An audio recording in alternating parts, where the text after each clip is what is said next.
তো আজকে শেয়ার করবো আমার ছোট্ট পেট হাউসের ছোটো ছোটো কিছু কাজবাজ সকালের। তো অনেক দিন পরে লং ভিডিও করছি, কারণ আমার ফোনটা খারাপ হয়ে যাওয়ার পর থেকে লং ভিডিও অনেক দিন করিনি। তো এখানে দেওয়া আছে কুমড়ো, শসা, ভাত, একটু পেয়ারা, একটু আপেল, আম, মানে যখন যেরকম সিজন ফল হয় বা বাড়িতে থাকে সেগুলোই টুকটাক দিয়ে দিই। গাজর, কুমড়ো, বরবটি, তারপরে গিনিপিগগুলোকে দিয়ে দিলাম। ওদেরকেও মাঝে মাঝে ভাত ফাত দিই, কারণ ওরা ঘাসটা বেশি খায়, কারণ ওরা তৃণভোজী প্রাণী। ঘাসটা বেশি দিই, খুব কমের ভাগ ভাত দিই। এগুলো হচ্ছে বদ্যির একটা, একটা ককটেলের, একটা লাববার্ডে, তিনজনকে তিনটে ট্রেতে দিয়ে দিলাম। আর বাদ বাকিটা গিনিপিগগুলোকে শেয়ার করে দিই, ওরা খায়। ওদেরকে খুব কমের ভাগ দিই, 50%-এর মতো দিই, আর বাদ বাকিটা ঘাস দিয়েই ওদেরকে মেক আপ করে দিই।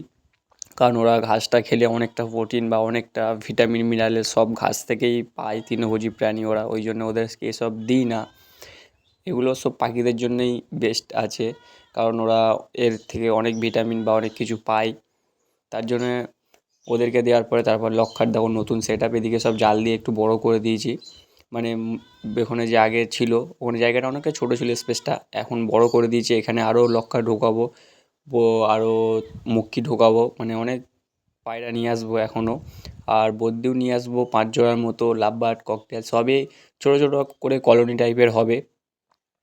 এই খাঁচাটা তো কোথাকার খাঁচা তোমরা জানো, যে খাঁচাটা আগের বদ্যি থাকতো সেই খাঁচাটাই, মানে এখন এটাকে পায়রা শিফটিং করে দিয়েছি, খোপ করে দিয়েছি ছোটো ছোটো করে প্লাস্টিকের জালগুলো এনে। এবার এই জালটা আমার আনতে 10 টাকা করে ফুট নিয়েছিল, খুবই কম খরচে হয়ে গেছে। তোমরা চাইলে এরকম খোপ করতে পারো, মানে 10 টাকা, 9 টাকা, যেরকম তোমাদের ওদিকে কীরকম নেয় যায় না, মানে যেখানে যেরকম দাম নেয় তোমরা বাড়িতেই করতে পারো। খোপগুলো প্লাস্টিকের জাল এনে এনে কোনো ব্যাপার হবে না। এই দরজাগুলো, জালগুলো সব নিজে নিজেই করেছি বাড়িতে।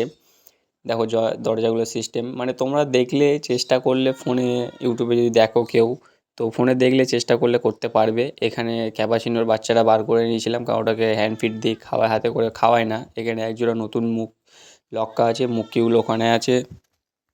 তোমরা কেউ যদি ফেন্সি পায়রা সেল করতে চাও, আমার স্ক্রিনে দেওয়া নাম্বারে কন্ট্যাক্ট করতে পারো আমার সাথে, আমি ফেন্সি পায়রা নিয়ে আসবো। কারণ এখানে আমার খোপে এখনও পায়রা ঢুকবে। এখানে 6টা খোপ আছে, তিনটে তিনটে করে 12 জোড়া, মানে পায়রা রাখবো। টোটাল 6টা খোপে 6 জোড়া, এক্সট্রা 6 জোড়া মানে খাঁচাতে রাখবো। কারণ ফেন্সি পায়রা খাঁচাতে রাখলে ব্রিডিংটা ভালো করে, পুরোটা কলোনি করলে ব্রিডিংটা ভালো করে না, বাচ্চাদেরকে খাওয়ায় না।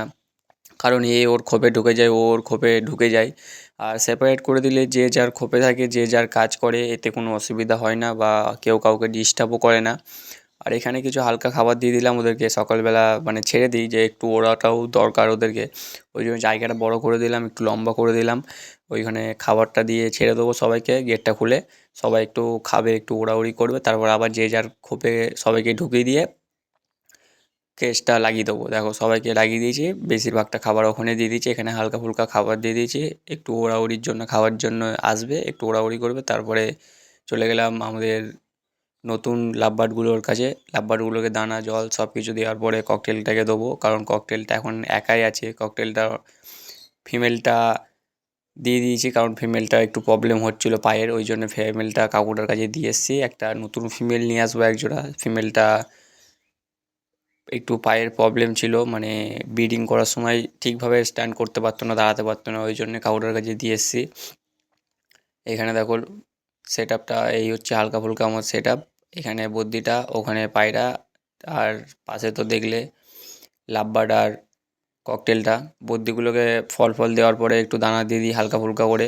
তারপরে দুপুর টাইমটা আবার একটু ভাত আর ডিম সেদ্ধটা দিয়ে দেবো। এখানে দেখো ডোনারা ঘুমোচ্ছে, ডোনা আর গোলু। এতে সবসময় ঘুমানো কাজ, খাওয়া দাওয়া আর ঘুম। তো এই হচ্ছে আমার সকালের কাজবাজ। তো দেখা হচ্ছে অন্য কোনো ভিডিওতে। টাটা, ভালো থাকবে সবাই। চ্যানেলটা প্লিজ লাইক, শেয়ার, সাবস্ক্রাইব করে দেবে। টাটা।